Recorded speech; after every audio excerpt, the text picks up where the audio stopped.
तुमने इस घटनाथ को चुनौती दी है, चुनौती दी है और कहते हो सावधान। सुनो, ये युद्ध स्थल है वीरों का, बच्चों का खिलवाड़ नहीं। धारे हैं यहां कृपाणों की, बाजारों का यह सूप नखा की नाक नहीं, पीछे वाली बाड़ा का है, यह नहीं इसका समझ का है, यह लोग का है। नाथ, तुम्हारे द्वारा बड़ी सुंदर प्रस्तुति यहाँ पर सुनने को मिली। तुमने युद्ध में आते ही आते वाक युद्ध प्रारंभ कर दिया। हमने तुम्हें ललकार लगाई, हमने तुम्हें चुनौती दी, तुम प्रत्यक्ष में आ गए। जानता हूं मैं कि तुम वीर हो, बहुत बड़े वीर हो।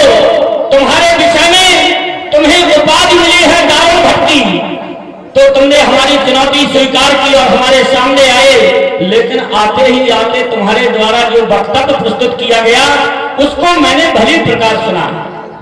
आते ही आते तुमने युद्ध स्थल वीरों का, बच्चों का खिलवाड़ नहीं। सत्य है ये। तुम पुलस्तवंशी हो, हम रघुवंशी हैं। तुम पुलस्तवंशी और हम रघुवंशी। ये सत्य है कि पुलस्तवंशी भले ही उम्र में छोटा हो और रघुवंशी उम्र में चाहे जितना बड़ा हो, तो पुलस्तवंशी ये कह सकता है कि ये बच्चों का खिलवाड़ नहीं, क्योंकि महात्मा पुलस्त जी का बड़ा उत्तम कुल है और उत्तम कुल वाले जो होते हैं वो सर्वोपरि होते हैं, वो कहने के हकदार होते हैं, अधिकारी होते हैं। तो तुम्हारी बात को मैंने भली प्रकार सुना कि बच्चों का खिलवाड़ नहीं, लेकिन इस बात को मत भूलो कि ये रघुवंशी लंका प्रदेश पर क्यों आए, आने का कारण क्या है। लंका पर रकुल की कमान इस आकर करके है कि ऋषियों के यज्ञों की ज्वाला अब बदला लेने को भड़की है। तो हाँ, प्रतिघात पूर्ण होगा इंद्रासन वाले पापों का, स्वमंडल के, इन मुनि मंडल के, गौ मंडल के संतापों का। अब प्रतिहिंसा की पीड़ा ये शीघ्र मिटाएगी पृथ्वी, असुरों के ताजे लहू से अब जी भर के नहाएगी पृथ्वी।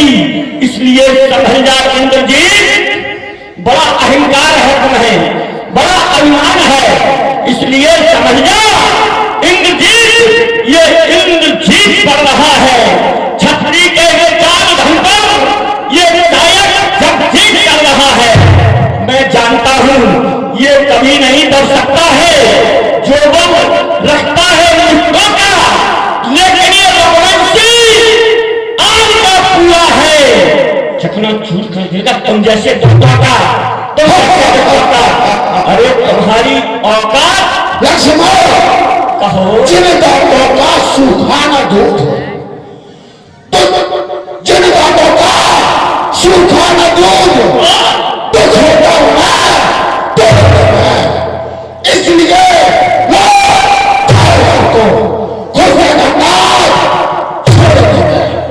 बड़े दयावान हैं आप, बड़े दयावान हैं। अरे किस किस पर दया की आपने, किस किस पर दया की। आप कहते हैं जिन दांतों का सूखा ना दूध दुख होता उन्हें तोड़ने में। अरे आपके हृदय में भी दुख है। मैं तो जानता हूं कि जो दुष्ट प्रवृत्ति के होते हैं वो दुख की परिभाषा ही नहीं जानते हैं, लेकिन आज तो बड़ा आश्चर्य होने लगा कि दुख की परिभाषा तुम हमें सिखा रहे हो। धन्यवाद, तुम्हारे द्वारा जो भी कृत्य किए गए, तुम्हारे द्वारा जो भी कार्य किया गया, वो बड़े निंदनीय कर्म है, बड़े शोचनीय कर्म है। लेकिन आज तुम्हारी सब बातों का निचोड़ तुम्हें अवश्य मिलेगा। सुनो, अब ये ना सिर होगा तुम्हारा जो शीश दिखाई दे रहा है, ना ये सिर होगा, ना वो गर्वीरा। तुम्हारा पिता दशानन बड़ा अहंकारी है, बड़ा ना वो दरवीरा, ना उस पर ताज ही होगा, ना कोई मंत्री, ना कोई परिषद, ना वो राक्षस राज ही होगा। पतंगे